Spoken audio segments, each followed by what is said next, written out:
का विरोध है वहाँ पर। जिस प्रकार से हमें पता, हमें संज्ञान में हुआ है समिति को कि हमारे स्टाफ के साथ में, ईसीजी स्टाफ के साथ में जो अभद्र ये घटना घटित हुई 10:30 बजे रात के, तो आज हमने अधीक्षक साहब को ज्ञापन भी दिया है। अगर हमारी मुख्य मांग यही है कि जब तक आरोपियों को गिरफ्तार नहीं किया जाता तब तक हम कार्य बहिष्कार पे हैं, ईसीजी टेक्नीशियन कार्य बहिष्कार पे हैं। और पुनः हम निवेदन करने आए साहब से कि जल्द से जल्द उनको गिरफ्तार किया जाए, वरना ये उग्र आंदोलन की ओर इस घटना को हम देखते हुए उग्र आंदोलन करेंगे। क्या कुछ डर बना हुआ है स्टाफ में?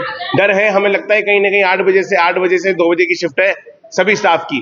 अगर रोड क्रॉस कर अगर स्टाफ जाता है और कहीं ना कहीं इनके साथ दुर्घटना हो जाती है किसी प्रकार की, तो समझ में नहीं आता कि कौन इसका जिम्मेदार रहेगा। क्योंकि मुझे लगता है कि अस्पताल प्रशासन, कहीं ना कहीं अस्पताल प्रशासन हुआ या कोई ठेकेदार हुए, ये अपने हाथ खड़े कर देंगे।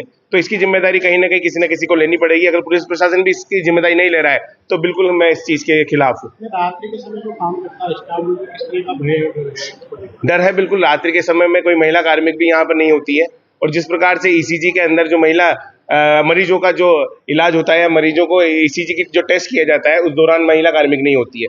अस्पताल प्रशासन कहीं ना कहीं मुझे लगता है कि समझ नहीं पा रहा है। इस प्रकार की घटनाएं पिछले कई समय से पहले भी हो चुकी है, लेकिन संज्ञान में नहीं ले रहा है अस्पताल प्रशासन। मुझे लगता है कि कहीं ना कहीं ईसीजी टेक्नीशियन वहाँ पे ज्यादा होने चाहिए और महिला कार्मिक ज्यादा होनी चाहिए। बिल्कुल सख्त कार्रवाई होनी चाहिए और उन आरोपियों को जल्द से जल्द गिरफ्तार करें, यही निवेदन है मेरा सब। अभी ईसीजी टेक्नीशियन काम पर नहीं है, और अगर आरोपियों को गिरफ्तार नहीं किया जाता है तो सभी कर्मचारी यहाँ पे कार्य बहिष्कार पर रहेंगे। दिलीप सिंह और अध्यक्ष निविदा कर्मचारी। नहीं, हम रात को ही आ गए थे और उनके खिलाफ मुकदमा रात को ही उनसे लिखवा के वो करवा दिया और उनका मेडिकल भी करवा दिया लड़के को। और वाकई रात एक दुखदपूर्ण घटना थी, जो मतलब एक कोई बात नहीं होते हुए भी उस जो हमारा ईसीजी जो टेक्नीशियन था उसकी पिटाई की, तो एक मतलब डिमोरलाइज करने वाली चीज़ है कि इस तरह से अगर करते हैं तो मतलब अच्छी बात नहीं है।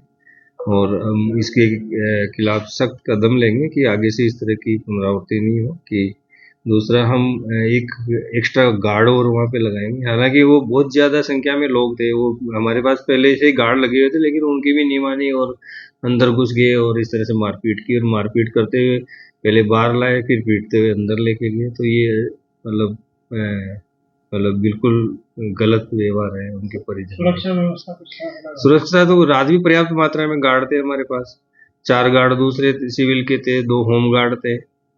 तो लेकिन वो उनकी संख्या ज्यादा थी, तो बाद में पुलिस को इन्फॉर्म किया, तो उसके बाद में उनको पकड़ा। और कुछ व्यवस्था में बदलाव किया गया है? नहीं, अभी एक फीमेल गार्ड हम इवनिंग और नाइट में वहाँ पे कंपल्सरी कर देंगे। और जो ड्यूटी में भी हम बदलाव करेंगे कि फीमेल, हालांकि हमारे ईसीजी टेक्नीशियन का जो रेशियो है फीमेल कम है और मेल ज़्यादा है, तो कभी मेल की लगानी पड़ती है मजबूरी है। हम उसका आरएमआरए से कैसे परमिशन लेके हम मतलब हर जो ड्यूटी आवर्स है उसमें एक फीमेल।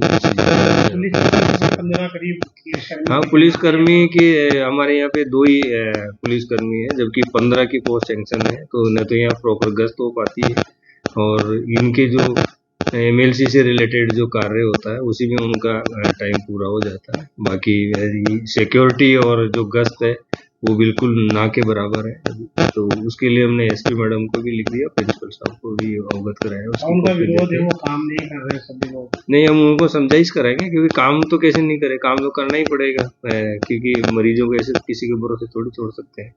जो कार्रवाई है वो कार्रवाई कर रहे हैं, कार्रवाई ही जरूरी है करना, लेकिन ऐसे नहीं कि काम बंद कर दे। तो ये अभी समझा कि रात को भी हमने वापस की सारी सेवाएं वापस चालू कर दी थी।